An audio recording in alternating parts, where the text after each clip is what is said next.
And I could not be more honored, y'all, in where I get to take you on today. We are about to embark on my LCA. It stands for my life-changing adventure. And I call it that because that is what it did. It is a trip that would forever change my life. What is self-discovery? It is really the process of just becoming who you're meant to be. Flip side of that is when you're outside of it and you get back to the path, you're able to look back and see like the beauty in the struggle. Because sometimes we get comfortable in our settings and sometimes we have to change the paradigm and we have to talk to ourselves and change ourselves. I can't do this, but you have to talk to yourself and say, I can do all things. My relationship with fear now is do it anyway. That's just being courageous, but don't be crippled by it. Don't stop taking action. If you fear something, lean into that.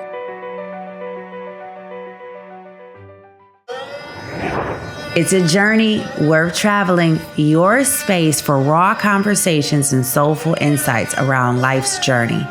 Let's explore. Welcome back to the pod. I'm Catherine. Being able to just tour guide you on these trips, it is absolutely a love of mine.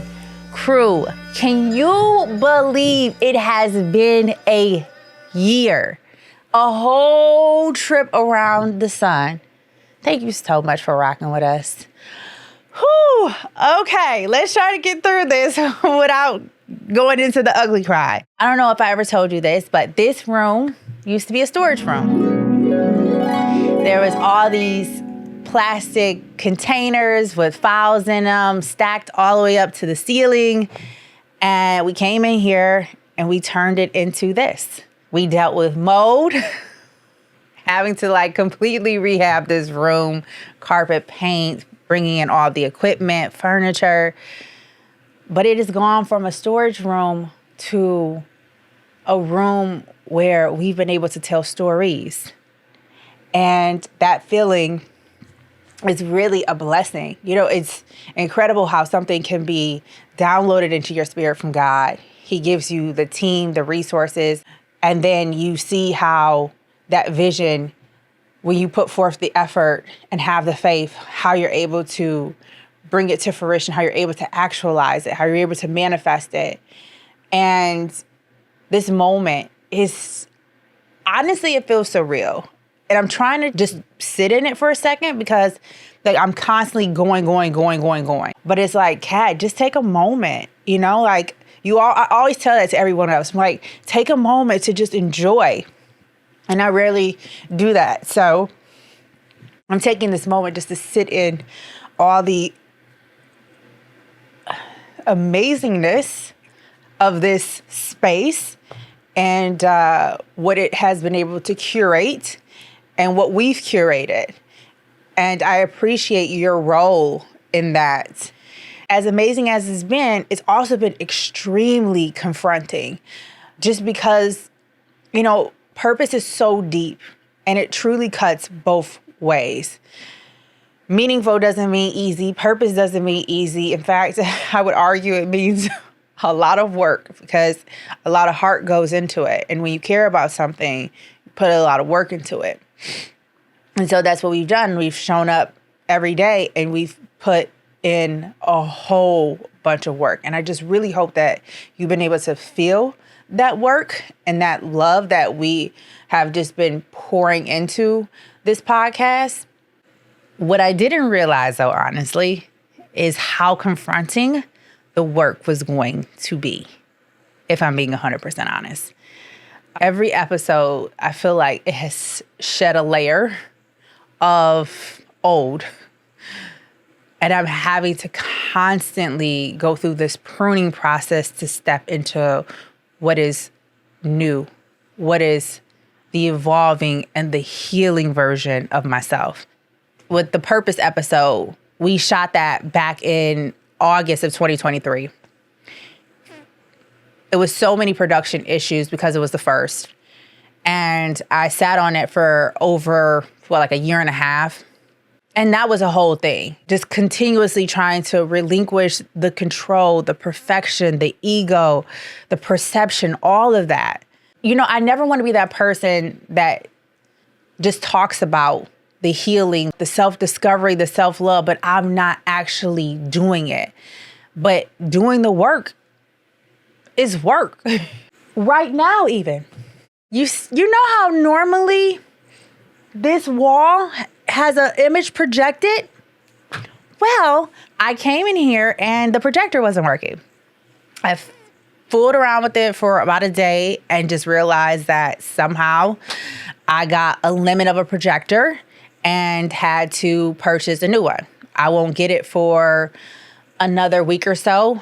I needed these intros done. And so I had to just choose progress over perfection. So know that for the next several intros, when you don't see an image, that is your girl leveling up and choosing progress over perfection.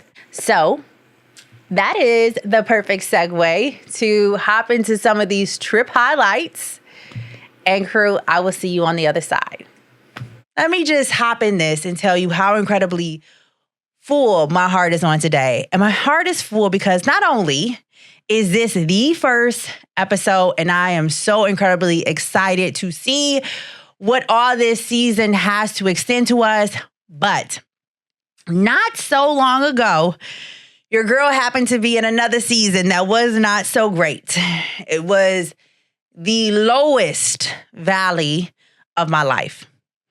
And being on the other side of that, this podcast, being one of the catalysts, one of the byproducts, and me getting on the other side of that, like, I am grateful. So originally I was like, you know what? Let's kick it with the crew. Let's tell them what they can expect from the podcast. But then I thought about it and I said, everybody may not be able to relate to starting a podcast, but you know what people can probably relate to, Kat? They can probably relate to pain. They can probably relate to being in a valley. So I said, let's start it off with that. I think that's a perfect segue into what is self-discovery. It is really the process of just becoming who you're meant to be. Yes. And the beautiful thing is that process never ceases. Mm-hmm. Going into self-discovery is to take away the characteristics, take away that you're a teacher, that you're a wife, that you're a mom, that you're a sister, and say, who am I as a person? Yeah. And so as you're able to discover who that is, you discover who you are.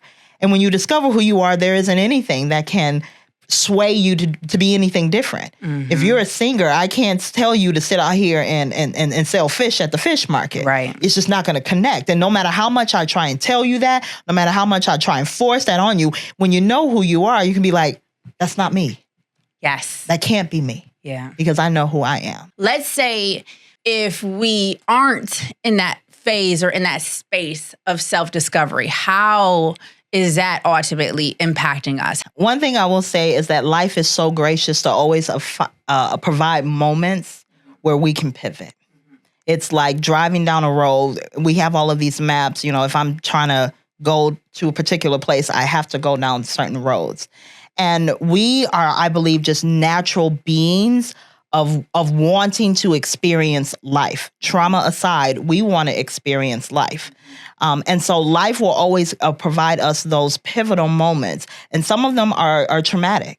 Some of them are coming to the end of a relationship or losing someone that's really, really close to us or other traumatic like experiences to have you be at a pause and see a crossroad. How we navigate through that is actually how tired of you with where you are. I didn't need to tell you to come to me to see if we can work on you. You got tired. You got overwhelmed. You got weighted and you said, I don't want this anymore. Life is going to give you that. And it's being willing to take that risk, to take that step of faith to say, if I don't want this anymore, what do I need to change? I was around great friends, great people. I mean, like my set was good. But the problem was in trying to keep that train moving, you know what Kat did not do? Kat did not do any maintenance along the way. I didn't stop and fully process what I needed to process.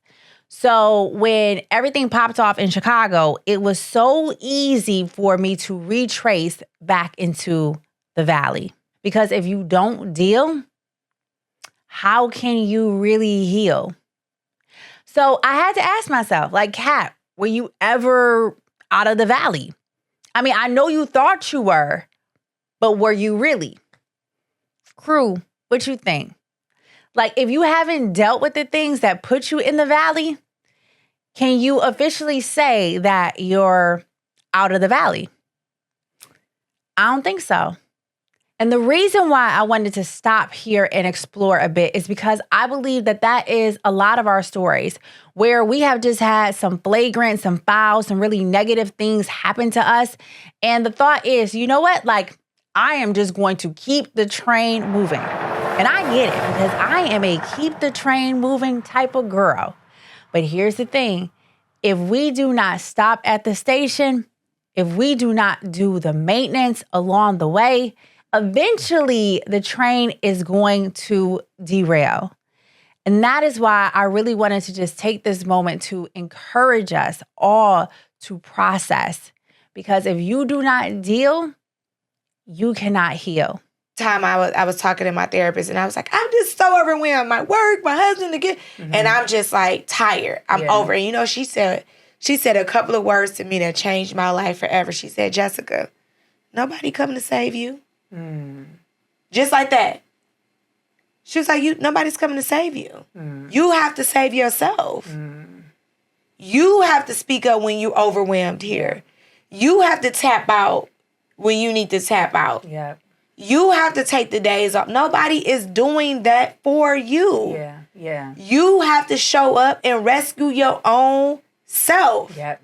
You know, and so you got to get out this victim mentality that is up to someone else to curate your life. This is your life. To curate your life. You got to curate your life. It's not up to anyone else to curate a life for you that is fulfilling for you. Yeah. Because only you know you know that. What's going to be fulfilling to you. Only you know that. And so the moment for me of enduring myself that was so profound was, none of this makes me happy. You know what I mean? That was an aha moment to me that external things cannot bring you happiness. Girl, like, I can't tell you how much you said a word when you said you have to endure yourself. You have to endure yourself. And that doesn't go away. Nah. But you get better with yourself. You do. You learn yourself. Yeah. You appreciate yourself. You know what yourself needs. You honor yourself. Yeah. I can't tell you times that because I've learned to endure myself, I can't tell you times I've walked in spaces and I could feel that the space didn't honor myself. I'm like, this not the space for me. Yeah. I'm out. J. Crew, if you are enjoying this trip and you have not already, I would love for you to like and subscribe so that you never miss a trip and we can continue to grow our community. Now, back to this trip. What do you feel like is the thing that is hindering us the most from taking that step and getting into that space and just kind of getting that hunger for self-exploration? Fear. And fear dominating everything about us. We have faith and fear. And whether you're a religious person or not, you have faith and fear. Yeah. You believe in something. Even if it's like, oh, I don't believe in God. Well, then you believe in the laws of nature or something. Whatever the case may be, you have faith and fear. What do you feed? If I put 2 dogs... Yes. Absolutely. Yeah. If I feed the dog of fear and I'm, oh, but what about this? And what if this happens? And if I do this and this happened? Or last time I did this, this is what happened. I continue to feed that dog. My faith dog, I don't give it anything. So when I come against a situation, my fear is stronger than my faith. And so fear often prevents us or hinders us from actually taking what we need, steps of faith, to begin to see the pivot and the change in our lives that we want to. how do we free ourselves from the control? How do we free ourselves from the fear? How do we free ourselves from the unknown or accepting the unknown so that we can flow better? Look at your story. I mean, look at your life story. Have you truly controlled your life? If you can control everything in your life, everything will be perfect, essentially, right? You still had to experience some type of heartache, some type of loss. You can't control it. That's facts. And so that's the number one way. It's like how to deal with it is saying like, I can't control everything anyway. Life will happen. Right? It's going to happen. And so I think, and then also acknowledging the fact that you're trying to be in control. I think that's part of the whole recognize, accept, identify too. It's like, okay, you trying to control some shit again. Just let it go and let it be. Just let it go and let it be. And I think that's the number one thing right there is like being able to recognize it and not judging yourself, just simply saying, I'm doing it again. Yeah. I think on my personal journey, I have been in, I'll call it like an internal wilderness where I've dealt with things, mentally that I've had to really survive and overcome. One being, as you know, like anxiety. And I just already touched on, self-doubt. But then, other things that kind of have, come to me like mentally in that space. And so like oftentimes when I'm in that place or I have been in that place, I find, in my mind that I feel alone because I'm such an internal person that I oftentimes just like internalize things until I'm ready to talk about it. Yeah. And it's not the best thing to do because you're literally living with, these thoughts. And so I have been in spaces where, I've internalized those thoughts and then, you see like, you almost feel like there's no path forward. But what I've learned to do in those times is to really lean on God and my relationship with God. And I've learned that when I am in those spaces, it typically means that I'm out of alignment with God and his purpose for me and what he's called me to be. And so like oftentimes when we're in the wilderness and we get off the trail, like, all you can see is like just this depth of, forest. You can't find the path forward. You can't see the path forward. And so I know that once I'm back in alignment and where I'm supposed to be, then he'll direct me back to that path. So I think that that's like my biggest thing. And then also on the flip side of that is when you're outside of it and you get back to the path, you're able to look back and see like the beauty in the struggle. Woo! All right, so I'll say there's two things that I endured that has been the hardest for me. Okay. Myself and being a wife.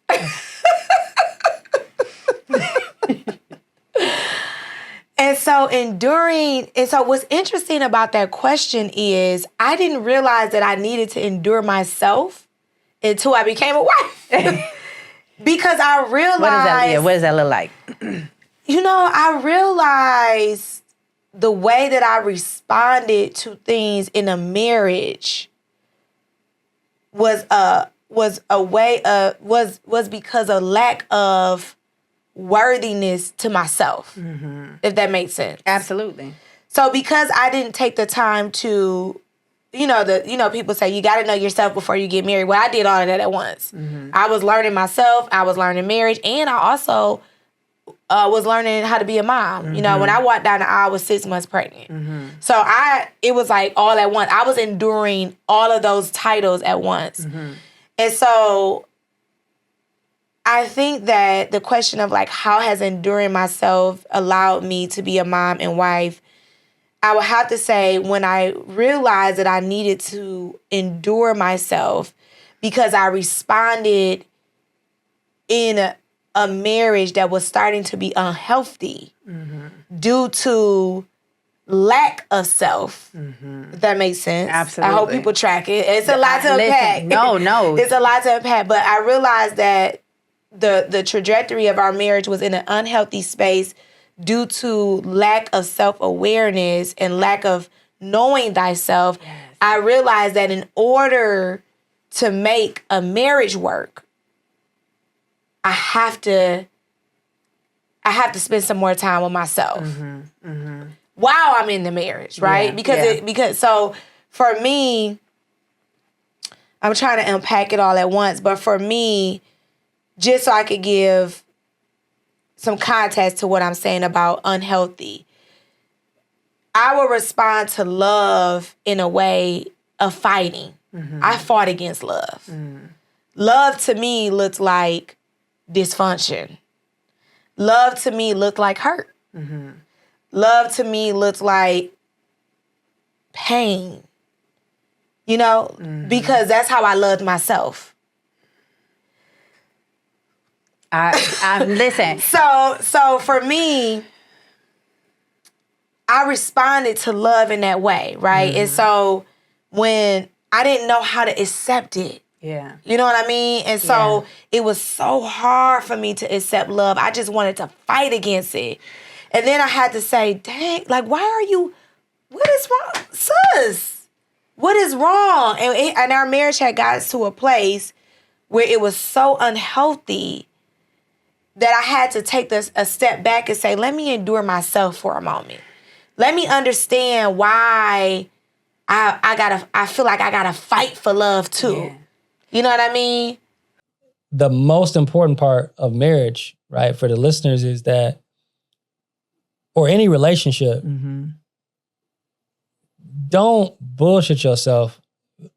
You have to be whole. You know what I mean? Like, and I think our generation is doing that better. Maybe Gen Z, but I think our generation is like, we're taking our time now to make those decisions. Because it's like, these are lifelong decisions and you can seriously hurt people, including yourself, if, you know, you've not done the work on yourself.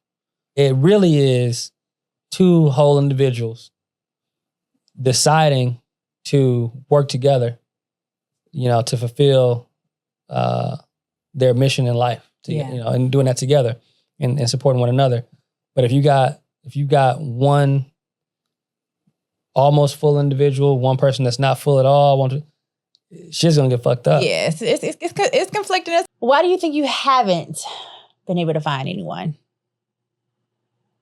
That's a good question. That's a deep question. It's very deep. How deep you want to go? We can go deep. We can submerge ourselves in the deepest of waters. All right. You want to go? Go ahead. Go ahead, Nicole. I'll take your lead. Talk to us, Nicole. Honestly, I feel like I haven't met the right person because I haven't been the right person to myself. Okay. I know a lot of us can relate to that. Yeah, it's a lot of things that like I said, with that last situation, I learned about myself that, you know, I can read all the books. I read all the books, fasted, prayed, yoga teacher training, become a yoga teacher, all the things. But there was still something inside of me that drew me to somebody that would not see my worth, would not treat me properly. And it was because, honestly, I didn't see my own worth. I didn't treat myself properly. Yeah, I'll give a stranger a flower. Yeah. I'll do this, I'll do that. And all the while, I'm just really wanting to be loved. I want somebody to see me and treat me that way. So what I am doing now is treating myself that way, showing up for myself that way, learning how to see myself, love myself, accept myself in the way that I see, love, and accept others. And prayerfully, this will lead me to the right person. Yeah. And I'll be elevating or like vibrating on a different frequency than I have in the past. So that's what I think. That's why I think I'm single for real. That's why I think I've been single all this time. You can definitely I can get somebody. But I won't have the right person because I haven't been the right person to myself for real. I want to, I'm committed now. I'm committed to the journey of self-exploration. Maisha, where am I starting? Like, what does that look like? Wow. It starts with asking yourself, who am I? And trudging through the answers to those questions. Like when you ask me, who is Maisha? There's a bit of a heartbeat that raises, you know, my blood pressure goes up a little bit. Because when we talk about ourselves, we're exposing ourselves. It's a very vulnerable space. I am this.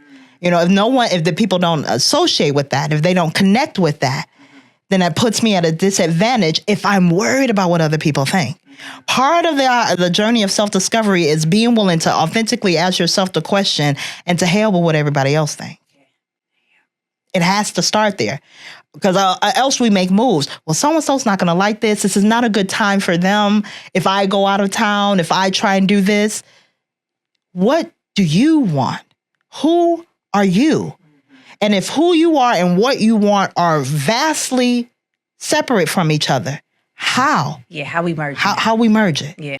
But I really do believe that, and I'm not going to say that there aren't any good men, because there are, but I believe that there are a lot more good women than good men. And there's a lot of us to choose from. I'll use us, you know. It's a lot more of us to choose from than women who are not. But the Dusties are very plentiful. Very. So What is a dusty? you know what a Dusty is. No, tell me.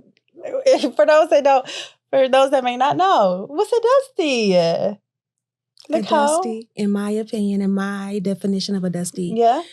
is a man, who pretty much doesn't have his stuff together. Okay. You know, So like a scrub? it's more than sitting on the passenger side. That's just spinning right. You can sit on the passenger side and not be a scrub. You just riding with your friend. But no, a Dusty will rent a car and act like it's his. And come scoop you. Yeah, that's what Dusties do. Knowing good and well, you riding the bus.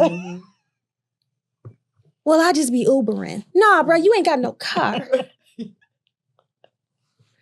That's what I'm saying. Anyway, yes. Did you meet one of those? Catherine, you not about to do this to me. We selling the singleness. I mean, See, it's bad when your friend know your business. I was gonna ask y'all. When your friend know your What these business. C's was looking like. You know what I'm saying? I was gonna ask y'all. That's like one of the questions is what the C's looking like. So, you know. The waters are murky. It's like a tsunami for me. Oh, you doing good? No. A tsunami is not good.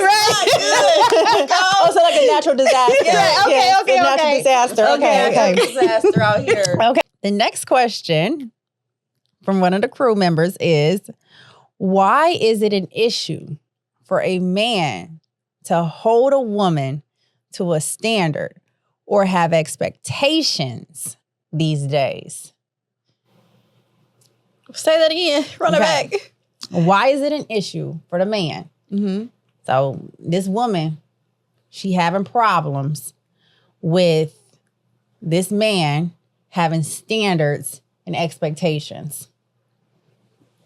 Well, she ain't the woman that he should marry. That's what I'm saying. Is there an issue? He should have expectations and Absolutely. standards. Because Yeah. the woman should too. Yeah. Mm-hmm. I don't see it as being an issue. Yeah. Because if you don't know what the standard is or the expectation is, how do you know where you're going? Yeah, exactly. Yeah. So And that's something that should be up front. mhm. Like, like going in before you dive in deep. Like these are my that's why communication is so important. And Very conversations much so. need to be had from the get-go. Yes. Yeah, I agree. And then it wouldn't be an issue because either she would know to stay or she would know to leave. Mm-hmm. Like that's quintessential. Like I need to know, like, what are your standards? What are your expectations for me? And I don't even think that's just in, again, romantic relationships. I think that's in platonic relationships too. Yeah. It is. You got to have standards. And if a person don't want to hold you or don't want you to hold them to any standards, that's a whole problem. That's an exit stage left for sure. So you hearing it from us, 3 ladies, that you absolutely, my brother, deserve to have and hold a woman to standards and expectations. And if she got a problem with it, she is not the one. And she should do the same for you. But don't hold her to standards that you can't meet yourself. Right. That's just basic, one-on-one to me. If you want somebody who is honest, but you are dishonest, how can you hold me to that type of standard or have that expectation of me when you're lying? from day one. Yeah. Can you have too high of standards or expectations for people? Yes, you can. You can. I think you Such can. as? Expectation that we going 50-50 on the bills, or we going, that's that. I ain't playing that. Now that cut, bye, red flag. I'm out. Yeah. We ain't going 50-50. Yeah. The man is the provider. Now, it's certain things in a household a woman is supposed to take care of, but no. I agree. So that is, for me, like, that's a too high of an expectation. Of you. Yeah. To expect you to go 50. Yeah. Well, is it too high, or is it just not is not a standard or expectation that is in alignment with your standards and expectations? No. Because I I don't know too many women who gonna be like, no, I don't necessarily. I don't know if there is a such thing as having a high expectation or standard. I think that to each its own. I think now you can have less meaningful or trivial expectations, or standards for somebody that maybe you should not be prioritizing as much because it's not as important. Potentially as some of the other standards and expectations. well, what if someone's standard or expectation was like, I want my woman to look like an Instagram model? I don't necessarily think that that's a high expectation. I think that that's their expectation. It's a high expectation if you are a good candidate for my 600-pound life. And you want me to look like an Instagram. Or you're just a normal girl that's okay with in her own skin. Yeah. Like, I think that goes back to the fact that it's a trivial expectation. It's an expectation that's not substantial. Why does it matter if she looks like an Instagram model? If she's over there loving the mess out of you, that's what's important. So I think that I don't think you can necessarily have too high of standards or expectations. I think that you have a lack of, important expectation and standards. I think that's a thing, because I don't know if a person, my homegirl asked me, she was like, am I being too picky? And to find the one, I don't know if you could ever be too picky. Right. You only looking for the one. You ain't looking for the 10, the 20. You looking for one person. That's my 2 cents on it. I have to be in relationship with myself, love myself. Love myself. In order to invite someone else to love me. I can't invite someone to do something I don't know how to do myself. Love me. How? How? Do you know how to love yourself? No. Then how is someone else going to love you? How do you know when it's love? You have to figure that out for yourself first, because then when the foolishness comes, even if you're committed, even if you're very hopeful, you also know this is not who I am. It's that dissonance again. I'm not in line with who I am. Something has to change. And let me tell you, it won't be me. It taught me a lot about myself. I can't even worry about what he did or whatever, but I really learned a lot about myself. yeah. And I had to forgive myself and give myself grace for that. Because at the end of the day, we all just want love. We want to be loved. We want to be accepted. And you give all this love and acceptance. And if you don't get it back in return, for whatever reason, you feel like you failed. Yeah. But I didn't fail. And I still have the love to give. I still have the heart for it. I'm just going to do a little more work, sit on the bench, go over my plays. Yeah.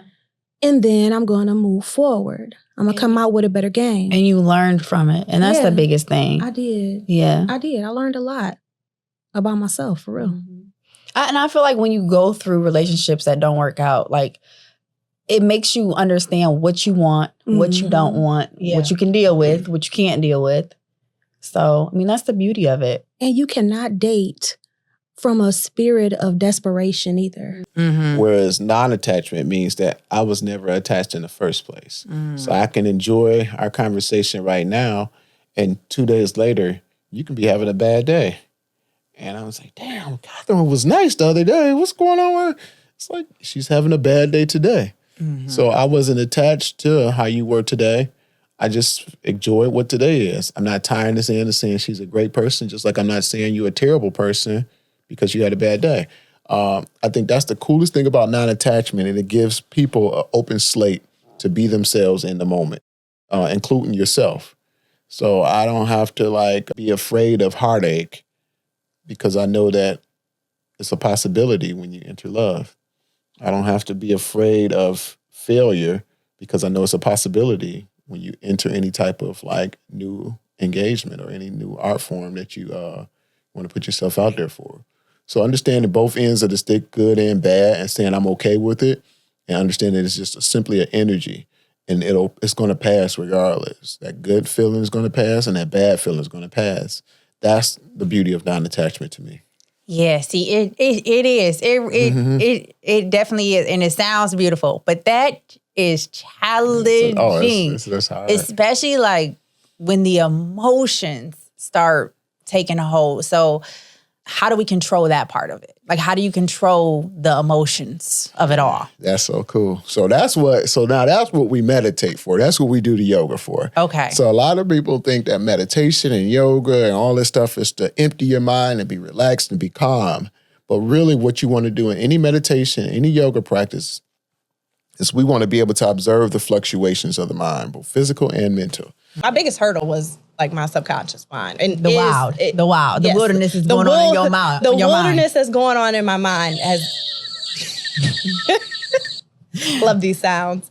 That's probably been like my biggest challenge as far as like what's, like held me back. Mm-hmm. And so just being intentional every single day, like I've learned to, like when I have these thoughts, to just observe them, but I don't absorb them.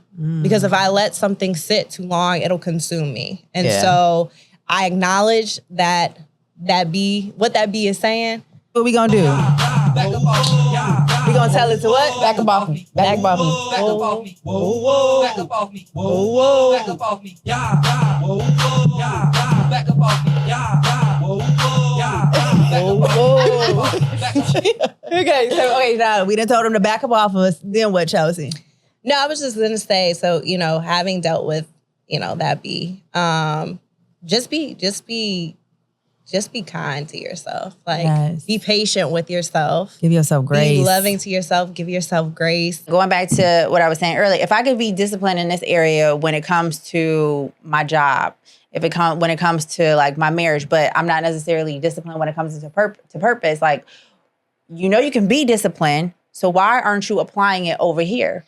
Distractions. You're too distracted that you don't see. I think it's distractions, but also sometimes we're willing to do it for other people, but we're not willing to do it for ourselves. And that's not doing it for ourselves, you have to ask yourself, so why am I not willing to do it for myself? That's true, because we don't feel like we're worthy. And those are the deeper conversations when we're seeing like, okay, I'm not I have the ability to be disciplined, but I'm not disciplined in these other areas. Yeah. That's when we have to have some real conversations with ourselves and say, what am I saying to myself? What am I saying about myself? What am I thinking about myself? Yeah. And that sometimes be your own mind be playing against you. It'll play games to say you're not able to do. I remember one time I was working out and had got a new coach and and I'm already in shape. I'm cold but he gave me a whole nother workout and I'm like, oh my God, I can't do this. And my mind was saying, you can't do this. You can't go through this. But I'm like, shut up, mind. Yeah. You do what I tell you to do. You work for me. Because sometimes we get comfortable in our settings and sometimes we have to change the paradigm and we have to talk to ourselves and change ourselves and let our mind know, because the mind would be like, I can't do this. As soon as you're doing something, you'd be like, oh no, this is too much. I can't do this. But you have to talk to yourself and say, I can do all things. That's when the word really comes in and the word makes itself plain and it makes itself alive to you, to say the word so that the word can be an affirmation to you.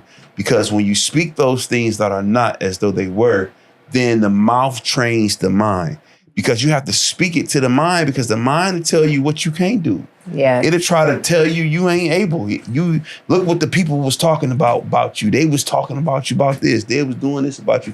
And then the mind will just take over and say, I'm not able to do this. And, you go into a depression. But then that's when you got to say, I can do all things through Christ. So for you, having a disciplined mindset, what has been the key? Is it my your faith, relationship? man. Yeah. My faith in God has really been the key to speak it out, to proclaim it, to will it into me. And even if it looks bad, I know that God woke me up today for purpose. And my belief in him, that is just second to none, that keeps me going, even when it don't look like we're going nowhere. And faith without work is dead. So I had the faith, but then I got to go knock on the door. I got to go ask. I got to go do the calls. I got to go put the work in so that those opportunities can open up for me. What is the importance of having a vision? Yeah, so I think we often hear the saying, seeing is believing. I think that's true, but I think it's a second part to it. And believing is seeing. So you'll see it when you believe it. It's also you'll believe it when you see it. And so you can't be what you don't see, you know? But once you do see that, you then have to believe that you can be that. And then, you know, you work toward achieving that. And I think the importance of having a vision is just that. You have to know what you're aiming at, you know? Otherwise, you know, you'll just be moving with no direction. And you can waste a lot of time. Yeah. And, you know, I don't read the Bible a lot. I'm not too spiritual. Maybe you can help me out here a little bit. I don't know if you do or not, but I do, but I'm okay. Good. Let's try it. But this story of the Israelites supposed to take, you know, being on a 2 week, what should have taken 2 weeks, end up taking 40 years. Is that right? Yeah. So to me, that says it. What could take 3 years could take 20 if you're not actually focused. So you could have, you know, a gift, you can be passionate about something, but if you're not like intentional and trying to become skilled at it and being focused and having that clear vision, you can try this and this and this, and it could just take longer than it should take. And the folks that are going to be impacted by your gift, your passion, your purpose, you know, your responsibility to manifest this, those people could suffer based on your lack of focus. What's one of the biggest sacrifices that you've had to make in order to be able to maintain your disciplined lifestyle? That's heavy. She coming with the heavy ones today. Ooh, wee. Go ahead, talk to him. What is it like? Some of the things that I really love to do and indulge myself in, you know, sometimes when you go into the next level, you have to leave some things that you like to do alone. For sure. Some people that you really love, some people that you really, you know, but they're still in the puddle that you can't stay in no more. Ooh, right? In the puddle. Yeah. Okay. And it's like, we trying to get out the puddle. You know, I'm trying to get to the ocean and you talking deep, but you swimming in shallow water. Oh, okay. And I'm having a good time here. It's a lovely place, but I've been here. I'm trying to go somewhere different and beyond here. Been there, done that. Let's go to something different. So the biggest thing you have had to sacrifice, you would say, is the people in your life? I'm gonna say people in my life is one of the biggest things, but another biggest thing is myself and comfortability. Being comfortable with the people. That's one of the biggest things that I have to sacrifice, because you get comfortable, you get in a good place, and you want to stay there. Yeah. You want to live there because, okay, I got here, this is great for me, and I'm good here now. But no, there's more. If you're praying for something or meditating on something and then it happens, you know, it could be, for me, it could be a little bit like, oh shit. Like, I'm like, it's just crazy sometimes. And I think it's crazy because it helps you understand what you actually are capable of. And maybe, right, if you've been manifesting these things, you should think bigger, right? Because like, if this was possible, what can I do? This idea of fear, my relationship with fear now is do it anyway. Do it anyway. Right? Do it anyway. I love that. So, you know, and that's courage. Do it anyway. You know? Yep. That's just being courageous. So you can have fear, but don't be crippled by it. Don't stop taking action. If you fear something, like, lean into that. Yeah. And so when the carjacking happened, and then I go on this LCA, you realize that so many material things, just all this stuff can be lost in a Chicago December night. But the thing they couldn't take away from me, That's right. the thing they couldn't steal, That's right. was me. I went on that LCA. They couldn't take that purpose away. They couldn't take those experiences away. That was mine. That was mine. And the beautiful thing about it is that you know that because you went through that. And this is by no means, I really want to tread lightly here, because this is not to say that you deserve to go through some of the things that you went through. People have been molested and abused, people carjacked, and had other traumatic experiences. And what I do not want to say was you deserve that. What I will say is that you have an opportunity to use that and repurpose it to be a part of the story of you becoming who you are. Yes.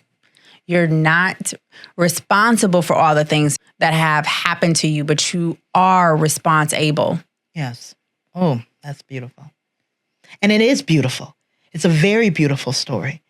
It's a very beautiful story because it is, I believe that we have purpose to make impact in this world. There's a passage of scripture that says that we are overcome by the blood of the Lamb and by the word of our testimony. To overcome something, to triumph over something, and to help someone else to do it is by the word of our testimony. And all a testimony is a story of triumph. That means that I was in a place of destruction. I was in a place of loss, and I won. Let me tell you how. I think internally, one of the biggest sacrifices I had to make was removing the armor. Removing the armor has been like the biggest sacrifice with this, especially with this podcast, because you're having to be so vulnerable, so open, so transparent. And that comes with a lot. That comes with judgment. Yeah, and you didn't even like to be out. I didn't. You didn't like to nobody see you.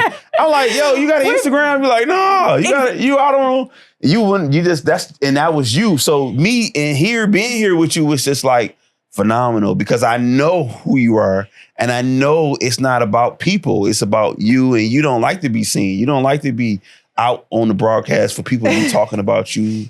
And it's in you too, though.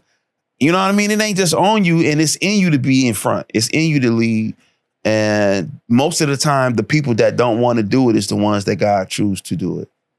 So I commend you for even just stepping out on faith and doing what you're doing, because I know so many years this wasn't for you. Yeah, you didn't do this. I really appreciate you saying that and also knowing that about me. Yeah. Well, see the glory, but they don't know your story. Yeah. And so they judge you off of what they see at the beginning. And so that's why you can't go off of what people. You got to go off of you. You can't. You can't. But it's definitely a struggle. It's a constant tending to process for sure. But definitely that was one of the biggest sacrifices that I've had to make. I've had to remove the armor so that I could be more vulnerable, so that I could push past. Thank you. I'm loving the whole ambiance. I'm loving all of this, what you have done. You're so creative. Thank you. And I see you going very, very far. I see the world listening to you, following you. I see the world being an example just because of you being a pillar and listening to the voice that God has told you to help more people. I have been in seasons of my life where I have not honored myself. And it is one of the worst feelings. I was having a conversation with my homegirl at dinner the other day, and she was just sharing with me that she's still, searching for her purpose. And I've been lucky to have known my purpose since high school. I've not always lived in my purpose wholeheartedly. I could tell you where I am right now. There has definitely been seasons where I have not. And in those seasons, I have worked for people. I have worked with people. I have told stories. I have been on projects. I have been on rooms. I have done work that I was so unhappy with, that caused such a great dissonance in me. And I'm like, Kat, why are you here? This is not what you want to be doing. This is not the story you want to be telling. This is not the project where you want to be working on. And so being able to sit here, being able to come in here and tell these stories and take y'all on these trips, it is so rewarding. All the work that is poured into it, yes, it is a lot at times, but it is so meaningful. And it's an opportunity not only to be able to make an impact, but also to just continuously curate and create and write the story that I want to write for my life. The worst thing that we can do is be writing a story for our life that we're unhappy with, you know? So I just want to encourage, I want to empower you right now that if you're writing a story that you're unhappy with, stop. If you're living a life that you're unhappy with, stop. Course correct. You are so deserving of that. Continue to pursue that purpose. Even if you're scared as doing it, good. You know, I was actually listening to an interview of Will Smith's the other day, and he says he literally has done everything in his life scared. Will Smith. I mean, you would think by now, like, he has mastered not being scared. No, he's like, I'm still scared of so many things, but I just do it scared. So just do it scared because you're worth it. Don't let the discomfort hold you hostage. Don't let the fear make you a prisoner. Write your story. Curate your life in the best way because you're worth it. And I just really hope that every single one of these episodes has been able to contribute fuel to your journey, because that is what each one of these trips is about. Crew, I hope that you enjoyed those trip highlights. Thank you so much for being a part of this year. Thank you for being a part of this journey. Thank you for taking all of these trips, every second that you have spent with us, every like button that you have clicked, every comment that you have left. I'm curious, like, if you have a favorite episode, please let us know in the comments. I want to know, what is your favorite episode? We're a year down. We've taken one trip fully around the sun. So tell me, what's been your favorite episode? To our amazing tour guides who have shown up with their time and their vulnerability and their transparency, thank you so much. To my amazing production crew, we have the best editors, the best producers. Thank you so much for all of the time and the love that you have poured into each and every episode, everything that you have imprinted. I am so grateful. Every friend that I have had to call and vent to at some point, thank you for your time. I'm just so blessed. Crew, I cannot wait to continue taking these trips with y'all. More amazing trips are on the way. More amazing tour guides are on the way. More amazing souvenirs for you to collect. And we have some really big news coming up, so stay tuned for that. I am so excited to share. Thank you for being a part of this journey. Thank you for making it a journey that is worth traveling. Until our next trip, crew, peace and blessings.